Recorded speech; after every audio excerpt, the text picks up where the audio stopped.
Buonasera, ben ritrovati con l'informazione di Telefriuli. Apriamo subito con la cronaca. Ha perso la vita a poche centinaia di metri da casa. Luca Mercanti, 21 anni, di Osoppo, è rimasto vittima ieri notte di un terribile incidente stradale. Stava rientrando da Gemona dopo aver trascorso una serata in compagnia degli amici.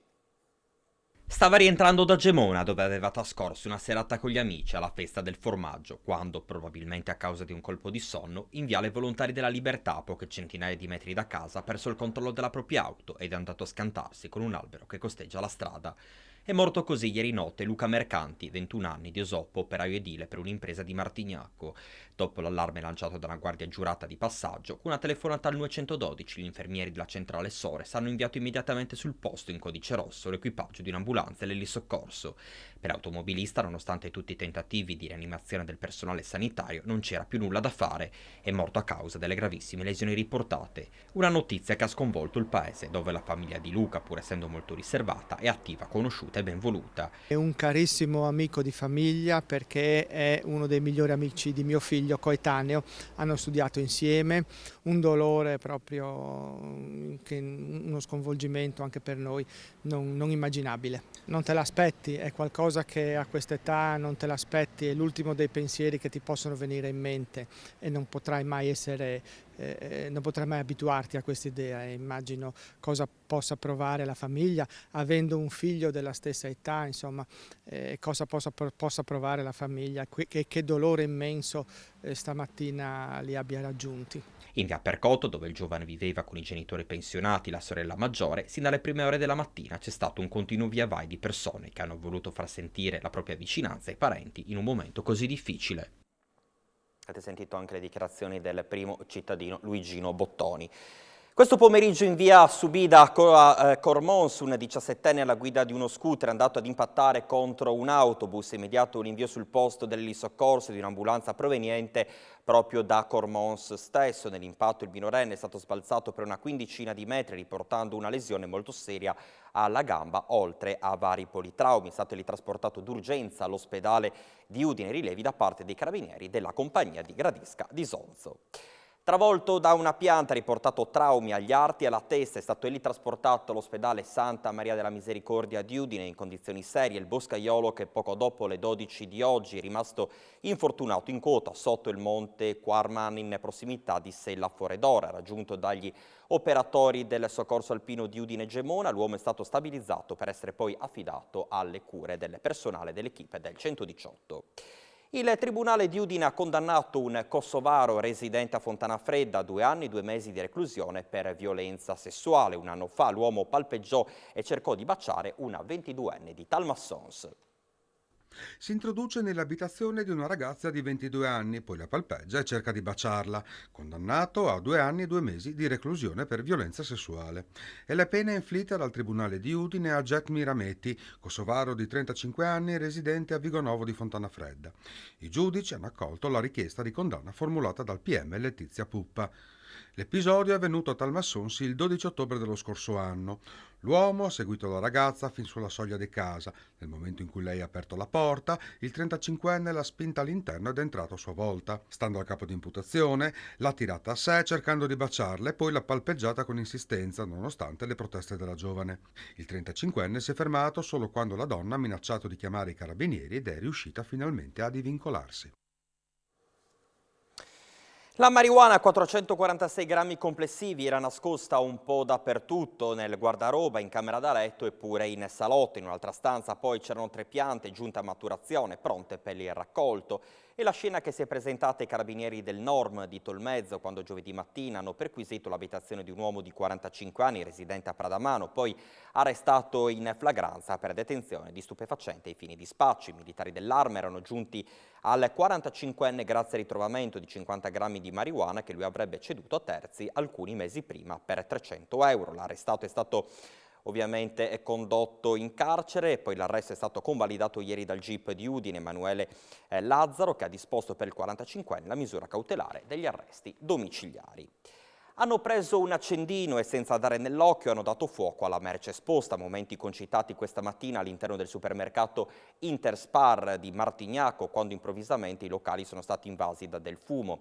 Immediata la chiamata di soccorso e quindi l'intervento dei vigili del fuoco, ma nel frattempo il piccolo rogo era stato già spento da personale del supermercato. Sull'episodio indagano i carabinieri. 72esima giornata del ringraziamento per i doni della terra promossa dalla Coldiretti di Udine, un'occasione per fare un bilancio dell'attività agricola dell'ultimo anno, contrassegnato purtroppo da siccità, da rincaro dei prezzi e pure dal conflitto tra Russia e Ucraina. Chi si dimentica di ringraziare è quasi inevitabile che sia portato a considerare la natura non come dono ricevuto, ma come proprietà di cui impossessarsi, con uno sguardo di cupidigia che genera le ingiustizie economiche e sociali di cui siamo ancora testimoni. Sono le parole dell'arcivescovo di Udine, Andrea Bruno Mazzocato, in occasione della 72esima giornata provinciale del ringraziamento agricolo, celebrata ieri sera nel Duomo del capoluogo friulano. Un evento, questo, di antiche origini, riscoperto nel 1951 da Coldiretti e inserito nel calendario liturgico nazionale dal 1974. Decine e mezzi agricoli giunti in piazza e benedetti dopo la liturgia. La celebrazione del ringraziamento è stata anche un'occasione per fare un bilancio dell'attività agricola dell'ultimo anno. È un bilancio veramente difficile, abbiamo avuto siccità, calamità naturali, la guerra che si è messa di mezzo, che ha creato anche, l'innalzamento dei prezzi dei concimi, dei fertilizzanti, dei combustibili, però tutto sommato ci siamo difesi bene, il Friuli Venezia Giulia si è difeso molto bene. La presenza dei giovani in agricoltura ha registrato dei segnali positivi, sia a livello nazionale ma poi per quello che ci concerne a livello regionale, un dato che viene confermato. Noi appunto in regione abbiamo circa 800 aziende agricole condotte da Under 35, incidendo su quello che è il numero complessivo di aziende quasi su un 6%. Ci sono alcuni settori positivi, altri molto meno, però come sempre il mondo agricolo sa che un'annata non è quella che determina l'andamento complessivo e siamo tutti fiduciosi che la prossima sia migliore di quella che abbiamo appena concluso. Successo per la 21esima edizione della Festa del Formaggio di Gemona, 50.000 le persone, secondo la stima del sindaco Revelant, che hanno partecipato alla Kermesse. Il ricavato, come è stato comunicato quest'oggi, andrà interamente devoluto alla locale Casa di Riposo. Sindaco Revelant, sta per essere archiviata l'edizione 2022 di Formaggio e dintorni, una stima delle presenze. Ma guardate, a quest'ora non si è mai vista tanta gente ancora a Gemona, quindi credo che abbiamo sforato le 50.000 presenze, che forse fanno un record assoluto su quella che è la manifestazione che dal 2019 non potevamo più ripetere per causa Covid. Quindi c'è grande soddisfazione, grande entusiasmo, la comunità ha risposto benissimo e credo che anche le presenze di tanti turisti siano un motivo di soddisfazione per tutti. Senta, nel bel mezzo del capannone di Piazza del Ferro sono state battute alcune forme di formaggio. Voi avete deciso di indirizzare il raccolto appunto alla Casa di Riposo di Gemona. Sì, in collaborazione con ERSA e l'Associazione Allevatori e la Regione Venezia Giulia abbiamo deciso che il ricavato fosse devoluto alla Casa di Riposo di Gemona, un motivo importante perché insomma le generazioni che ci hanno preceduto sono quelle che hanno costruito la nostra Gemona, quelle che hanno ricostruito dopo il terremoto del 76 e quindi sono meritevoli di grande considerazione e grande attenzione. La 15ª edizione del Piccolo Festival dell'Animazione, rassegna dedicata all'illustrazione e all'animazione d'autore organizzata dall'associazione Viva Comics, è partita all'Auditorium di San Vito al Tagliamento sotto il segno di Francesco Tullio Altana, il grande disegnatore, papà lo ricordiamo della Pimpa. È stata consegnata sabato sera dal sindaco Alberto Bernava una medaglia della città come riconoscimento alla carriera. San Vito al Tagliamento è infatti sede storica della famiglia Altan, è qui che c'è la dimora di Antonio Altan, vescovo di Urbino, canonico di Aquileia ai tempi del patriarcato, nonché antenato del grande illustratore del padre Carlo, noto antropologo. È stato presentato a Udine a Casa Cavazzini il nuovo calendario dell'Associazione Friulana Oncologia Pediatrica. Luca, il tema scelto per illustrare il 2023 è l'arte, per questo il calendario è intitolato Nascondino a regola d'arte, un gioco di immagini e scatti dove i piccoli si sono immedesimati nelle opere d'arte con vivacità e pure tanta simpatia. Il nuovo calendario dell'associazione che ogni anno facciamo per sostenere le iniziative della stessa associazione e ci serve per pubblicizzare le nostre attività, per farci conoscere e per sostenerci economicamente in modo da poter aiutare le famiglie che assistiamo nel loro periodo di malattia dei figli. L'associazione appunto si spinge a sostenere le famiglie che hanno i bambini con una malattia oncologica per sostenere sia loro che le strutture sanitarie dove sono curati, e quindi niente, anche quest'anno ci siamo spinti con un progetto innovativo, con una soluzione che non abbiamo vista da altre parti, e appunto dovete trovare i bambini in mezzo alle opere d'arte. La musica sarà una stagione ricca di appuntamenti, quella del Friuli Venezia Giulia Orchestra, da poco diventata ICO, istituzione concertistico-orchestrale riconosciuta dal Ministero della Cultura. Dopo le tappe estere sarà possibile ascoltare l'orchestra a Tolmezzo, Palmanova e pure a Gorizia. Ci svela il programma il direttore artistico Claudio Mansutti. La FVG Orchestra entra a far parte delle istituzioni concertistico-orchestrali riconosciute dal Ministero della Cultura e sono già numerosi gli impegni internazionali dell'orchestra per i prossimi mesi. Un riconoscimento veramente storico e direi quasi inaspettato, e per una stagione adesso che ormai si va a concludere fino a dicembre la nostra attività con tanti appuntamenti importanti, tra cui 2 trasferte veramente clamorose, nel senso che andiamo a Novi Sad, che quest'anno è la città capitale della cultura europea, e poi andiamo a Praga, che è una città della musica dai tempi di Mozart e anche prima, quindi ci accoglie tra l'altro nell'auditorium del Conservatorio di Praga.